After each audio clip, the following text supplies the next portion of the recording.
I think that this is a very poorly served market because you can really take advantage of some of these people because they're like, oh, I can't get a bank loan. I'm willing to give you, everything I got just to get into this home. And some people say, well, you have to, refinance with a bank in a year. Otherwise you lose all of your deposit. We are not in that business at all. We're trying to make sure that, their monthly payment doesn't exceed 3 times, their gross monthly income to make sure that they're not overextending themselves. We set them up so that their rental payments actually count towards their Experian credit bureau, which helps then just build their credit history. Welcome to Real Estate Deal Closers with Anette, Talie, where we focus on the deals. Our guests are real estate closers who will share in detail the whole process from finding a deal to closing it, as well as strategies and tips to help you do the same. Here is your host, Anette, Talie. Welcome to another episode of Deal Closers. I am your host, Anette, Talie, and my guest today is Adam Zach. Welcome, Adam. Thank you, Annette, for having me. Wonderful to be here. I am excited to have you because Adam and we are on the same mastermind, so we know each other for a little bit. And he has a very unique investing strategy that I want you to learn about. So let me tell you a little bit about Adam. He's a professional civil engineer who is also an active real estate investor. He lives in North Dakota and does deals mostly in the upper Midwest. He specialized in a real estate niche, rent-to-own investments. He currently holds 17 properties, mostly single family, and he's growing his regional Set Your Rent business. He's also a happily married man with 2 young kids, ages 3 and 1. Welcome. Thank you, Annette. Yeah, I appreciate it. That was a very good intro. Thank you. So tell me, how did you get into real estate? It was what I call probably the accidental house hack, where I bought a house thinking it'd be really fun for me and my college buddies to party in. And then after a while, you realize that your roommates are paying your rent, your house is appreciating, your mortgage is going down, and you have a little bit of more ownership in your house. And you go, wait a second, this real estate thing's kind of cool. So it was completely by accident and for selfish reasons, with no financial motive, really planned out. But once I had that piece of it, then I started studying everything I could about real estate, started getting into personal development, and then everything kind of took off from there. And that is still, to date, one of my greatest properties that I've gotten into. So you can never get in too early. Wow. How old were you? 21. Wow, that's amazing. What did your parents say when you said, I just want to buy a house? You know what? They didn't balk at it too much because, as you'll learn, as you know, I'm a civil engineer, and so that's kind of when I first started, having the W-2 income, and so that was one of the first things that I wanted to do was to get a home, just to get off of campus, and you kind of get the free spirit of graduating, and from there it was. They didn't balk at it too much, but now looking back, it's been probably the single greatest financial investment I've ever done. Wow. Awesome. The deal. All right. So tell me about the deal that we're going to talk about. Sure. So this one is part of our overall investment strategy. So I had alluded to, we started off just doing a house hack. Then we tried to flip, realized that we are terrible at that. Tried to, get into multifamily. That wasn't our niche. And then got into what we call rent to own, which is essentially either lease options or buying properties and selling them on contract for deeds, which is kind of like a seller financing. So this particular one is a deal that we closed 2 weeks ago for a contract for deed rent to own in our set your rent program that we've done. Okay, so for people that don't know, like I didn't know, what is a contract for deed and how does it work? So a contract for deed is very similar to a mortgage, and it's almost like seller financing. So think about it, if you have your own home, the bank has a mortgage on it, they've lent you money, and you're going to promise to make payments until the whole thing is paid off, and then they'll remove the lien. Well, with a contract for deed, the title actually doesn't transfer until the end, as opposed to the beginning, like you would on a mortgage. And so essentially they're saying, okay, here's this $100,000 house. If you give me $10,000 today, plus $1,000 a month for 10 years. At the end of that, I'll relinquish the warranty deed to you. And so then they aren't getting a bank to finance the property and get a mortgage. They're buying it from us on contract for deed, kind of falls into the category of seller financing. Wow. And so, for example, who pays the taxes? Because the title is not transferred, right? In the contract for deed, who pays the taxes and those kinds of things? You can actually do it two ways. You could escrow it like the bank would normally and then pay taxes and insurance, or you can have them just cover the taxes and insurance. We elect to have them cover the taxes and insurance. One, then they're solely responsible for the insurance as long as we get put in on as an additional insured, just like the bank would, to cover our investment. And then they get to pay the taxes, and any interest in pieces that they have, they get to count as part of their taxes as overall standardized deductions. Oh, wow. Interesting. All right. So let's go into the deal. What type of asset and where was it located? This was a single family home, like a 4-bedroom, 2-bath in Fargo, North Dakota. Fargo, North Dakota. Awesome. And so how did you find it? That is where we're a little bit unique. We have we call them rent-to-own candidates or tenant buyers. We actually have them go find a house listed on the MLS, and we buy it for them. So we didn't find the deal. This family actually found it for us. Oh, wow. So you kind of save time, like all that effort of finding the place to buy. You just don't do all that work and you let them find it.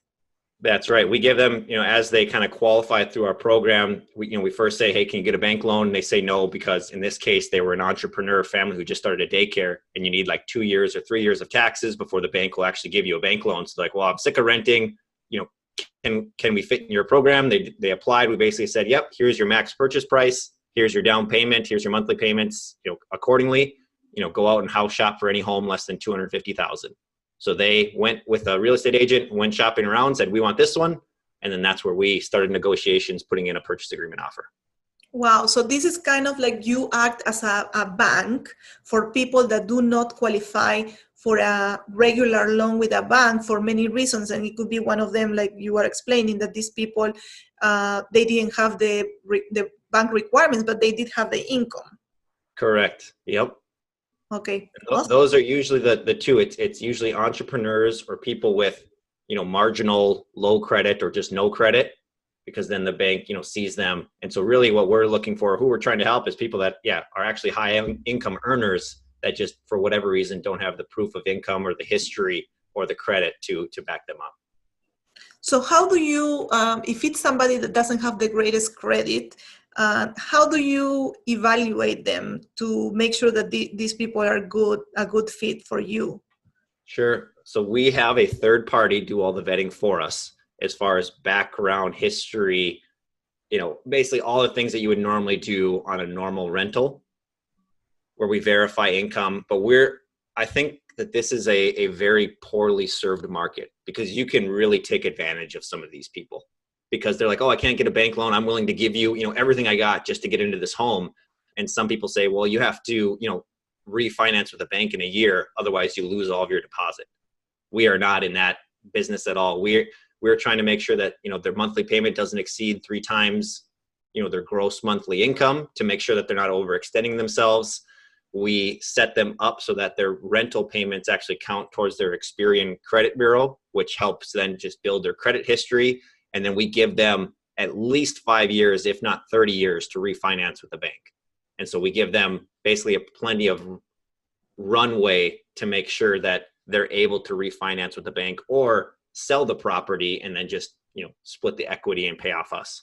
Does that help answer your question? Yes, absolutely. That is such a great mission. Like you said, it's a section of the population that are underserved. So you are filling in that void there. Awesome. All right. So what was the listing price for this property? So it started off at like $275, and then when we put in the offer, it was listed for $245. So you negotiated it, or they happened to lower it? They happened to lower it, so it was listed at $245,000. Awesome. That was a good discount. All right. So when you do the offer, do you do the offer or do they do the offer? Or do, Right. So, yep. So we do the offer, and then we just have a nice little contingency clause that says, you know, contingent upon a successfully signed lease or contract for deed. And so we don't close on the home unless we get our tenant buyer to give us the down payment and sign the lease option or contract for deed before we even close on the home. Okay. Wow. So do you yes. get a lot of push when the sellers get this contract with this contingency? They do, you know, or if they do, we usually have kind of different levels that we'll walk them back through. We'll say, okay, well, you know, what if we could get it signed here in the next 30 days? What if we could get it signed here, you know, in the next 2 weeks or right after the inspection? That way, you know, it's not like we're waiting till the very last day and like, oh, sorry, we didn't get a signed lease, and we can walk away from the deal. I like keeping it that way because it gives us off the hook no matter what. But then if we do get pushback, we'll just kind of knock it down, or say at the very worst case, we'll just say, we'll continue to market it. And if you get another offer, give us first right of refusal where we can remove that contingency in 24 or 48 hours. Okay. And I would assume that not every real estate agent know about this, what you're doing, right? So you have to kind of like educate them. You're, you know, the people, the seller's agent. There's a lot of education that goes on here, and I don't think that we do a very good job. And I appreciate you doing the interview because this gives us a chance to try to help explain it and break it down to the reasonable, because normally sellers are just, I want to sell the property, and it's like, oh, inspection and appraisal and maybe selling their home contingencies. Like those are the big three. They don't see some of these other investor savvy kind of contingencies and pieces.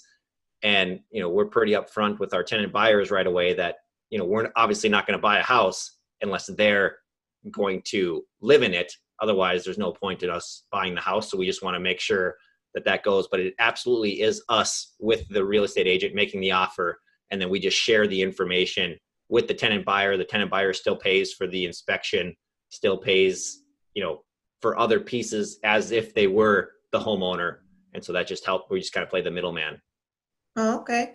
Interesting. Love it. And to tell you the truth, like I couldn't get my head around it, you know, so I had to like, you know, investigate it myself to understand it too. So it's a new concept and not everybody knows about it. Maybe it's not new, but people don't know about it. All right. So how did you fund it? How did you pay for it? We got a commercial loan and then private money. And the tricky part there was the commercial loan, making sure that they don't have a demand clause or a due on sale clause, because we're technically selling it on contract for deeds. So we got the commercial lender to be okay with that. And then we got a private money lender to come up with the 20% down to cover that piece of it. So essentially we had zero down on this deal. Okay, wait, unpack this again. So you did a commercial loan on a residential property. Why did you do that? It is through our LLC. Okay, so you're buying it through your LLC, so you needed a commercial loan. Yep. And then you had to make sure that you were going to be able to transfer the property without the mortgage being called, so you had to pay the whole thing. Right. So yeah, with like Fannie Mae or Freddie Mac, they, you know, like the Wells Fargos of the world, if you sell it to someone else, typically on a contract for deed, even though I've never heard of a bank actually calling it due, they say if you transfer this to a trust or an LLC or sell it to another person, you know, you owe them, you know, or they have the right to, you know, demand that they, you know, be taking offers that you make them full payment. Commercial loans don't work the same way and they don't follow the same regulations, although some of them still have that clause. So we just made sure that we worked with our banker, told them up front, hey, this is what we're doing. And in fact, they said you are way more likely to get a loan, a commercial loan, if you already have somebody lined up, you know, for this property, as opposed to if I said, well, I'm going to buy this single family home and I plan to rent it out for $1,500 a month. Well, here I have somebody that's bringing in 10 grand and renting it at $2,000 a month, you know, already signed in paper, ready in hand. So that looks more favorable to the commercial loan officer because it's a lot more guaranteed in their mind. Okay. All right. So let's do the math. So what did the bank require for down payment? 20%? Correct. But the tenant buyers were already bringing 10,000. Correct. Yep. So you got private money for the remaining $10,000. Yep. The remaining. Yep. Or the remaining, we'll call it $30,000 ish, because it was about a $240,000 property. And so I was thinking 20%, and I translated that to 20,000. Okay. All right. So you got the private money. And how long was your private money loan? We are doing it for 5 years at, this one is 8% interest. And interest only. 8% interest only. All right. So when the renter's tenant pay their $2,000 a month, that covers paying your private money in 5 years?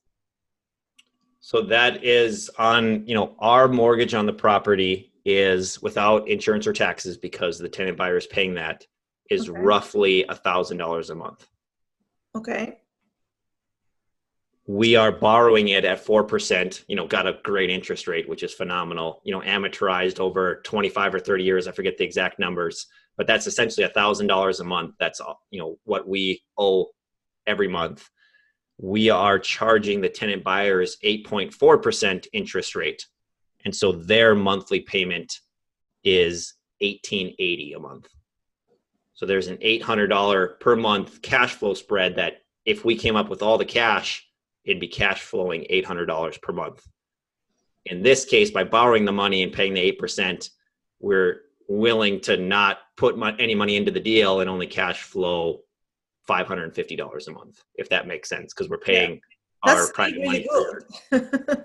What's that? That's still really good. $500 a month in one home.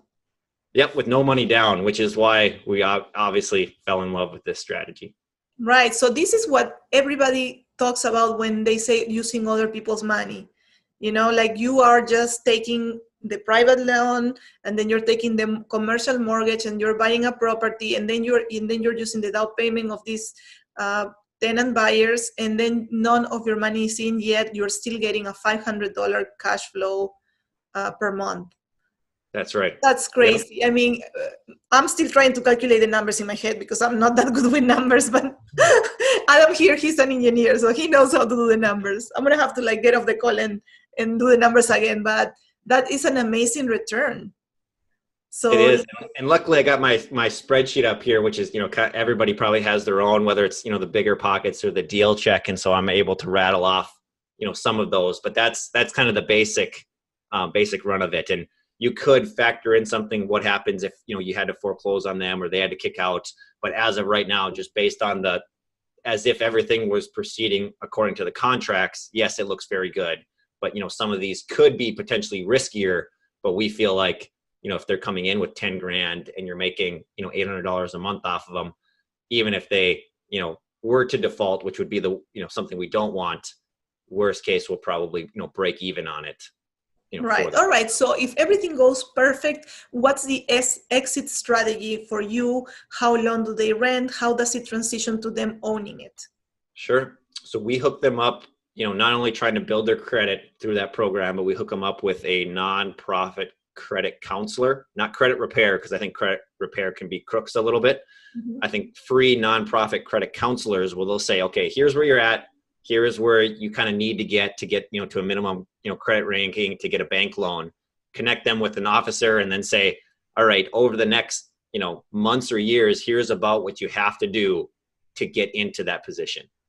The best case scenario is as soon as they're able to refinance, they're going to make their payments will go down, right? Because they're going to go from 8.5% interest to 4% or 5% if they can get a Fannie Mae or Freddie Mac loan. We'll get our investment out, with some profit because we have a markup on the sale price. And then everybody's kind of a win-win, and we'll go do another deal. So we are always encouraging them, as soon as you can refinance with a bank, we encourage you to do that. However, if it takes them 3 years or 4 years or 5 years, well, now their balance, goes from 260 to 255 to 247 to 240 to 230. And so worst case scenario, after 5 years, hopefully the property is appreciated by 1 or 2%. So it's worth, $280,000. their remaining balance is 240. So you could go to a bank and say, hey, I have, 40,000 in equity here. Can I use that as my, 10% loan to value or 15% loan to value? And then the bank will typically look on that more favorably to then refinance. And then if none of that works, they can just continue making payments. And after 30 years, they'll own the home outright. Wow. All right. So you mentioned that you had a markup at the sale. So do you determine this price when they buy it, or you just do an appraisal when they are ready to refinance?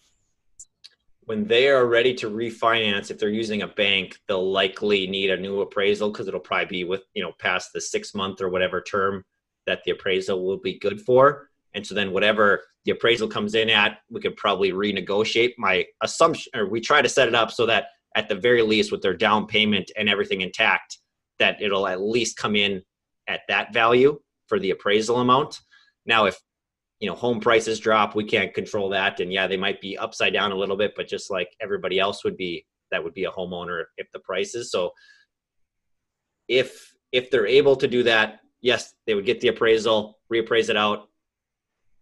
As long as it's at or less, then they would go. But what? Oh, I guess they don't pay you because they have to, you're paying the bank, right? So do you, like, let's say they bought it for 245, right? That's what they offer. What you offer. What would they sell? Did you say, okay, when we sell it or when you refinance it 5 years from now, we want to get 280, for example. Do you mark up that or not? Sure. So if it's a lease option, which this one wasn't, you can typically set a price, and then sometimes you can add an inflation factor so that it starts at 240, or maybe it starts at 255, but then goes to 260, 265 every year after. With a contract for deed, you lock in a sales price. Oh, okay. So this one we sold for $258,000 on the contract for deed. 258. And so there is that initial markup so that in the event, just because we're covering some of our risks, that if they bought with us, rented it for 1 month and then refinanced, we would cover some of our closing costs, in that about 10 grand spread, plus make a little bit just to ensure that both us and our investors and whatever points that we're paying, we're able to recoup some of those costs. All right. But you set that price at the beginning. On a contract for deed and a lease option, typically you set that price and everybody knows as they're walking in the closing table, like, yep, I'm buying this for this much. And it's right on the contract for deed. Yes. Okay. Excellent. You know what? That's a really good strategy. I mean, you know what's going to happen, and you have a couple of options, right? Like they can decide that they don't want to do it. And then what happens to their deposit if they decide they don't want to buy the house? They put down 10%. Yeah. So if they truly just walked away, it would be like if you walked away from your mortgage on your house, the bank would lose your deposit and take it. What we would recommend that they do is continue to make the payments, but then list the property and, try either do for sale by owner or list it with an agent and then sell it, hopefully for more than, what they paid for or what it's worth, so that they can at least recoup all, if not more, of their down payment, or at least part of it, so that they don't just walk away. I would strongly recommend selling so that they can recoup that if for some reason something comes awry. We haven't had that issue, but that's what we would recommend as opposed to just walking away. Right. And so what would happen if they just can't pay the mortgage anymore and they want to walk away and they don't want to sell?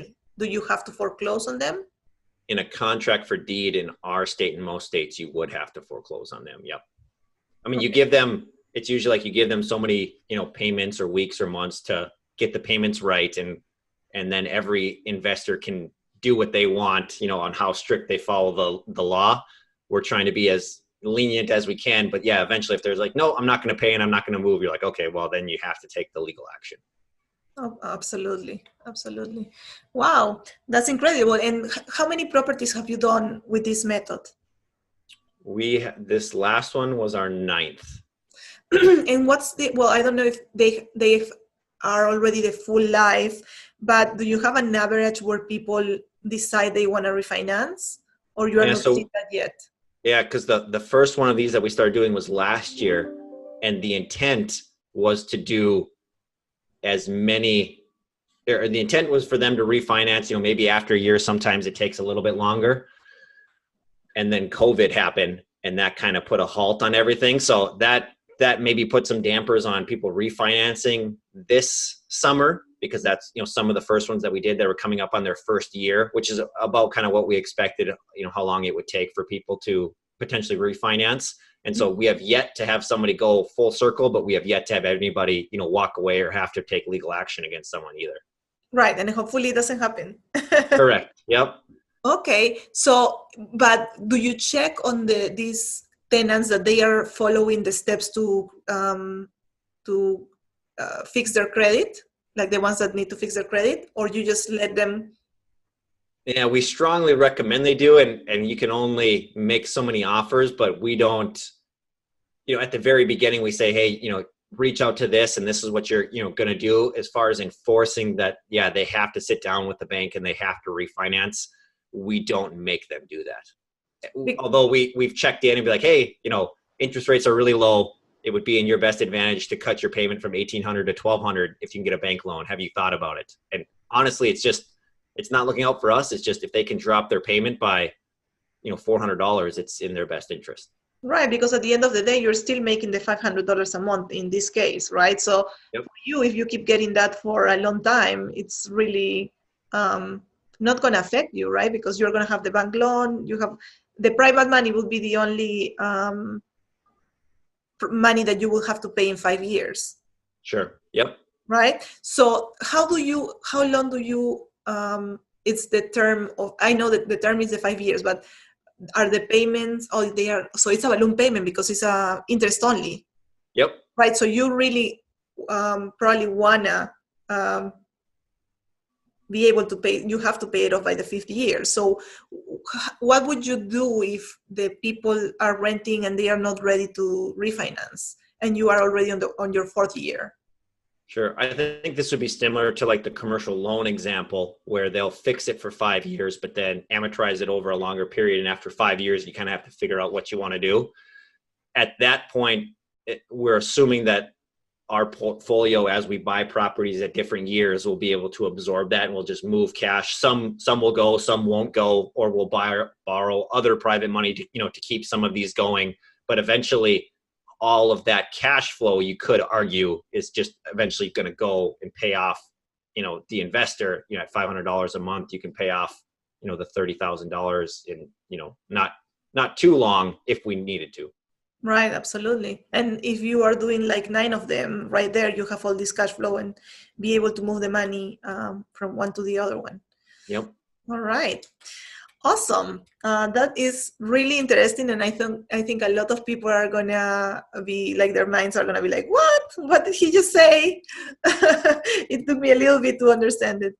So and I was going to say, if I could, I don't think, we call it rent to own as lease options or contract for deeds. Typically rent to own means lease options. We just use that over-encompassing umbrella because nobody's, there's not really a terminology that you kind of get lost in all that. I think people have been doing it for a long time.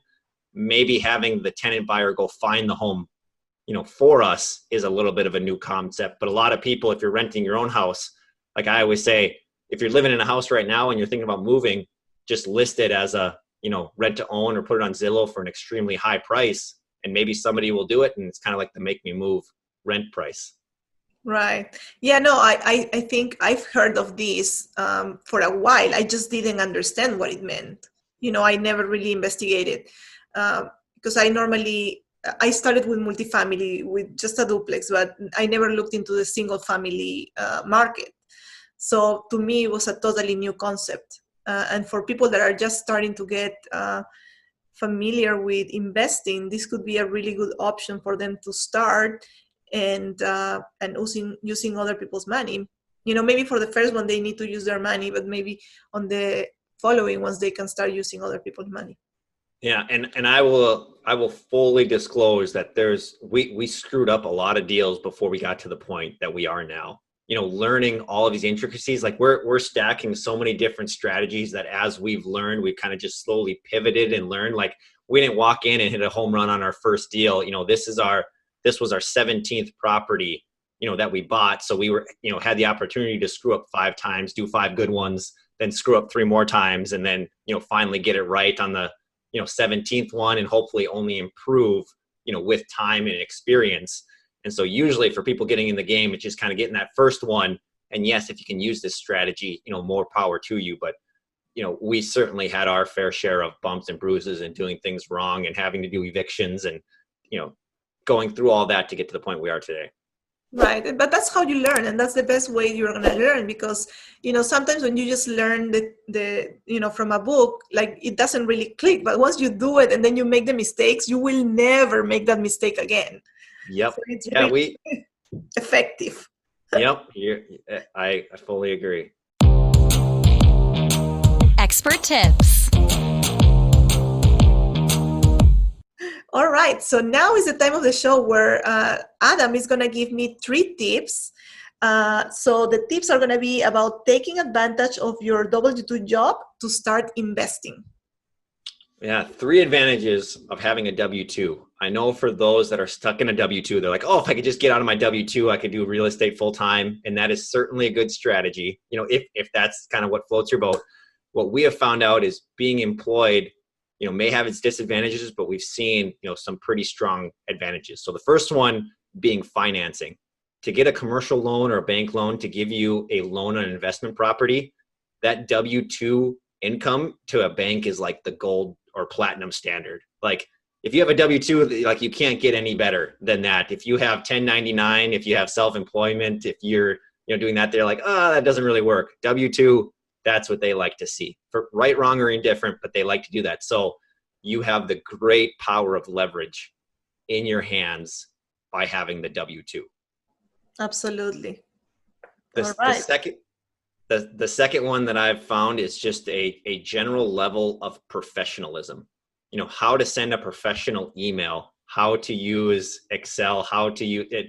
I guess being in the engineering trade, having to talk up at, city council meetings. And so leveraging any aspects that you do in your W-2 job of communicating with the team, how to, have overall efficiencies at work, apply those and keep those skills to, have a good conversation with someone that they're like, oh, this person actually has, they know how to use, Google Calendar. They know how to send out invites. They know how to respond to emails about promptness, how to, use that. And it's not just a, kind of a off the cuff, unprofessional, look or feel to things. So I think that's a piece that I've picked up from the W-2. And then the third piece is I think you can build your off ramp really well. The metaphor that was told to me is, if you're in your W-2 and you want to go into the entrepreneur world, you could be in a small boat and you could see the land and you could just jump and you could just frantically swim like heck and hope you make it, to land, depending on how far you are out. But your W-2 with, a steady income, having a 401k match is kind of like your backup plan C, or even to leverage that in a self-directed IRA with the match on the 401k, you can just slowly say, okay, I have this. And now between the hours outside of 8 to 5, I can do my entrepreneur thing. And instead of watching TV, I can do, real estate. And now you're getting the steady income that's maybe not as predictable being an entrepreneur, but you're slowly growing your business as an entrepreneur while you're doing it. And so those are the 3 tips that I would say to take advantage of if you have a W-2 job. Absolutely. When you go to get a loan, they look at, if you have a W-2 job, it's so easy to get a loan. But once I hear this from a lot of investor friends, that once they didn't have the job, it was really hard to get a loan. And that's when you have to sometimes resort into doing commercial loans, which are more expensive, but because you don't have access to the residential loans because of that reason. So those are amazing tips. So Adam, where can people find you if they want to connect with you? Maybe somebody has questions about this investment strategy. Where can they reach out to you? I would likely say the preferred is probably an email, which is homes@setyourrent.com. Or if you want to learn more about us, you can just go to setyourrent.com or type it into Google and hopefully it shows up, as depending on how well our SEO is doing that day. But visiting our website or sending us an email is the best way. We're on Facebook and YouTube. You can search that, but sometimes just an email or visiting us and filling out any information if you want to is probably the best couple ways of getting a hold of us. Awesome. All right, guys, this was an amazing episode. I hope you reach out. Thank you, Adam, for being on the show. And if you like the content and you are learning something new, please subscribe to the podcast or subscribe to the YouTube channel and give us a comment. You know, the reviews help us a lot to get our message out to more people. So if you can just share, like, comment, that would be awesome. So everybody have a wonderful day. And thank you, Adam, again for being here. Thank you, Annette, for everything that you do and the awesome people that you're connecting with and what you're building, I think is very much needed. And I just want to say thank you very much. It was a pleasure talking with you, and keep doing what you're doing. I absolutely love it. Thank you, my friend. Bye, everybody. This was Real Estate Deal Closers with Anette Talie, brought to you by Talie Investments. We hope that you enjoyed this episode. Our goal is to provide amazing value on your real estate journey. Connect online at www.talieinvestments.com, where you can find this episode and more. Did you like this episode? Subscribe, like, and share.